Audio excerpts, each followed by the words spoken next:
wiring able to spot minute errors in massive sets of data, or intuitively understand highly complex musical structures, or even connect seemingly unrelated concepts across different industries to solve a singular problem.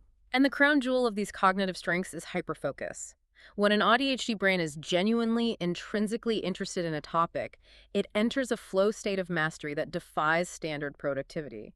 You can achieve in 3 hours what might take a neurotypical peer 3 days. But hyperfocus doesn't just happen on command. It's not a switch you can flip. So Yeah. how do the experts suggest you hack it? How do you reliably trigger that flow state? Well, you have to intentionally design the environment to invite it. First, aggressively minimize distractions and optimize your sensory inputs. For many, that means playing continuous rain sounds through noise-canceling headphones to block out the unpredictable chaos of the world. Makes sense. Second, you must secure your basic physiological needs first. You cannot enter flow if you are dehydrated or operating on 2 hours of sleep. Third, you prime the brain.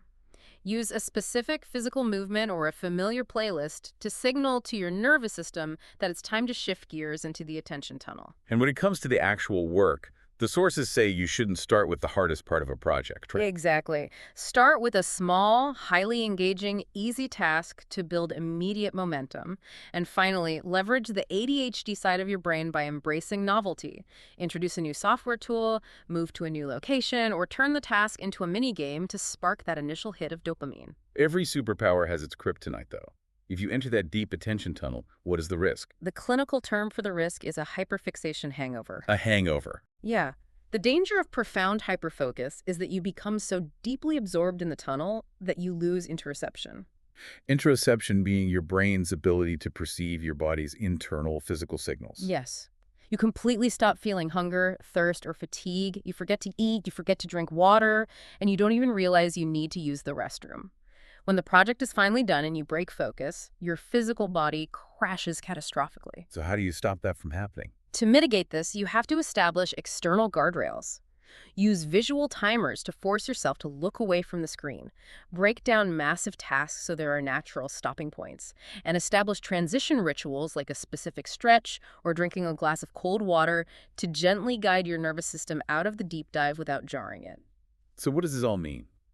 When you step back and look at the entire landscape, combining the autistic brain's relentless attention to detail and systemic logic with the ADHD brain's dynamic energy, spontaneity, and divergent thinking, you get an unstoppable force. But only if the operating system is properly managed and respected. It is entirely about environmental alignment. We've covered a massive amount of ground today. We started in the murky waters of dual diagnosis, exploring that intense internal tug-of-war where you were driven to interrupt people but completely shut down if you were interrupted. We looked at the exhausting, invisible, high-RAM manual processing of masking that drains the cognitive battery.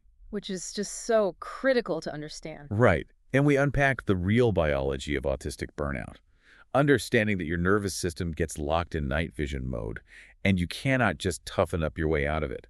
We discussed the practicality of energy accounting to patch the leaks in your boat. And finally, we looked at how to safely unlock the specialized flow state of hyperfocus.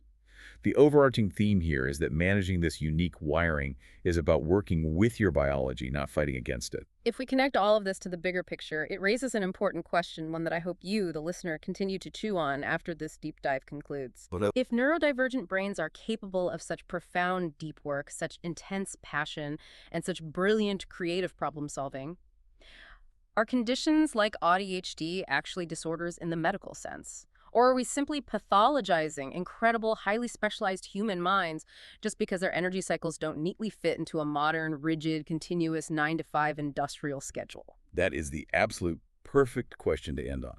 Because going back to where we started, the human mind isn't a broken bone. It's not a jagged white line on an X-ray that just needs to be forced straight in a cast. It is a complex, beautiful, and highly specialized ecosystem. And once you understand how your specific ecosystem naturally thrives, you can stop trying to fix what was never actually broken. Thanks for joining us on this deep dive. Take care of your energy out there.